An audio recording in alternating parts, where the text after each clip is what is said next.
कपड़े धोने वाली बहू। शादी के पहले से ही विभा को कपड़े धोने का बड़ा शौक था, कभी नल के नीचे तो कभी तालाब की पास। अरे मेरी नीली वाली लुंगी नहीं दिख रही है। विभा की अम्मा, कहाँ रखी है लुंगी? अरे वो तो विभा ने परसों ही धो कर रखी थी, आपकी अलमारी में देखो वही होगी। वो ना मैं आज धो दी, मुझे लगा कि गंदी होगी। पर कैसे गंदी होगी थी?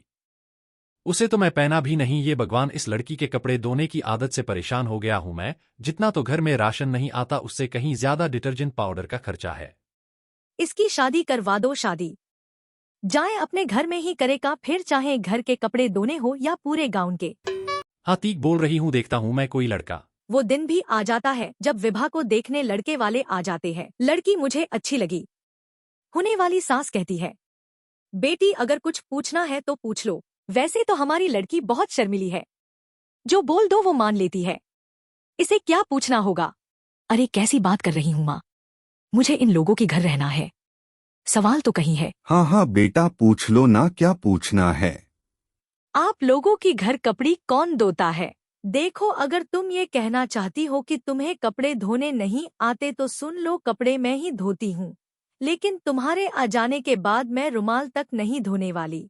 चुप हो जाओ, भाग्यवान बहू बेचारी घर आई नहीं, उसे डराना शुरू कर दिया। वो क्या है ना बिटिया, अभी तक तो ये कल्लू की माँ ही धोती थी, लेकिन अब तुम्हारे पापा तो दहेज में वॉशिंग मशीन देंगे ही।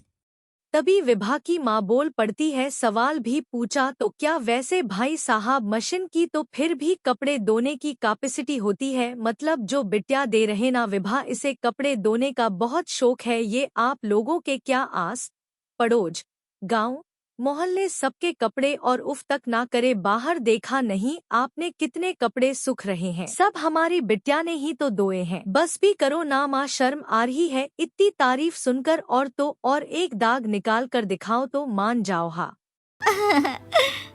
अच्छा अच्छा, माफ करना बिथिया, मैंने गलत समझा। हमें तो रिश्ता बहुत पसंद है और ऐसे जुड़ जाता है रिश्ता। कपड़े धोने का शौक रखने वाली विभा का उसकी शादी हो जाती है कोयला फैक्ट्री में काम करने वाले कल्लू के साथ। शादी के बाद अचानक विभा चिल्लाती हुई सास के पास आती है, अरे सासू माँ कहाँ है आप? ये तो धोखा है, धोखा दिया आप लोगों ने मुझे। इस ससुर के चक्कर के बारे में पता चल गया। अरे तो उसमें तुझे क्यों धोखा मिला है? अरे नल में पानी नहीं आता, कपड़े कैसे कब धुलेंगे? अच्छा अच्छा, तो पानी नहीं आ रहा उसके बात कर रही है? तो आपने क्या सोचा? कुछ नहीं। अच्छा, तेरी माँ ने कहा था कि कपड़े धोने का शौक है तुझे, याद आया मुझे। शोक शोक बोलकर कपड़े धोने वाले मेरे जुनून को कम ना आके सासू माँ, कपड़ा धोना मेरा गरूर है। तभी पति भी वहाँ आ जाता है। अभी अभी मैंने इसे सनी देओल की फिल्म दिखाई है, उसी के डायलॉग मार रही है माँ। अच्छा सुन, साफ साफ बता रही हूँ, पानी सुबह 4 से 6 और शाम को 10 से 12 आता है, समझी? वीवर टाइमिंग सुनकर हैरान हो जाती है, ये क्या भूतों का मोहल्ला है? सुबह 4 बजे उठकर कौन कपड़े धोता है? 4 बजे टंकी में पानी जाता है, फिर सारा दिन धोना ना, किसने मना किया? अरे कैसे बात करेंगे, 200 लीटर की टंकी में कितने कपड़े ढोलूंगी मैं? सुबह ही उठ जाऊंगी मैं। अब क्या था, विभा सुबह 4 से लेकर रात के 12 बजे तक कपड़े ही धोती रहती। एक रोज सास पड़ोस से निकलकर कहीं जा रही होती है कि साथ वाली कहती है, हाँ कल्लू की माँ, जरा ये बताओ कि 2 साड़ी है, 2 ब्लाउज और एक पेटीकोट और एक नाड़े वाला लंबा कच्चा। हाँ तो अरे तो क्या कितना लोगी धुलाई, ये बताओ। 2 बंद दिख रहे हैं। हम क्या, हमारे पति सरकारी नौकरी से अभी अभी रिटायर हुए हैं और बेटा सुपरवाइजर है कोयला कारखाना में। 2 बंद समझ रखा है हमें। हाय रे कल्लू की अम्मा, माफ कर दो, वो तो मोहल्ले में यही शब्बीते आ रहे थे कि तुमने बहू को कपड़ा धुलवाने की काम में लगा दिया है। सास को पड़ोसन की बात सुनकर गुस्सा आ जाता है।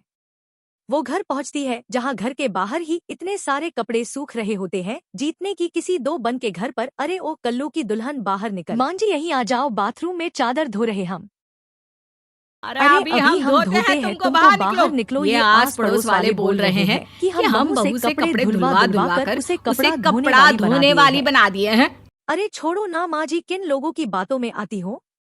आस पास के लोगों का तो काम ही होता है कि वो किसी तरह सास बहू को लड़ा दे। बहू सारे घर के कपड़े धोती है, ये क्या कम है? बोलिए। सास को भी लग जाता है कि वो बहू का ये संकीपन नहीं छुड़वा सकती। इससे अच्छा है कि खुद ही चुप हो जाए।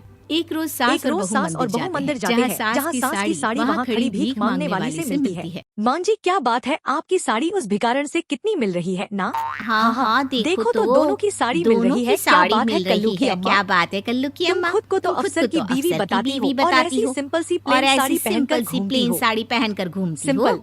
सिंपल और प्लेन नहीं है ये साड़ी, तो क्या सोने की धागे से फूल बने हैं? कुछ भी सासू माँ, कुछ भी। हाँ बने थे इस साड़ी में सोने के धागे से फूल। मेरे पति लेकर आए थे मद्रास से स्पेशल मेरे लिए 10,000 की। लगता है भाई साहब इस भीकरण के लिए भी सेम टू सेम साड़ी लेकर आए होंगे 10,000 की। सास उस वक्त कुछ नहीं कहती, लेकिन बहू के साथ घर आती है और अलमारी से एल्बम निकाल कर लाती है। ये साड़ी देख रही है, ये वही साड़ी है जिसे मैंने अभी पहना था। इस साड़ी में ये जो चमकदार फूल दिख रहे हैं ना, ये सोने के धागों से काढ़े गए हैं, लेकिन तू लोकल वॉशिंग मशीन ब्रश से घिस घिस कर सारे फूलों को निकाल कर साड़ी प्लेन कर दी।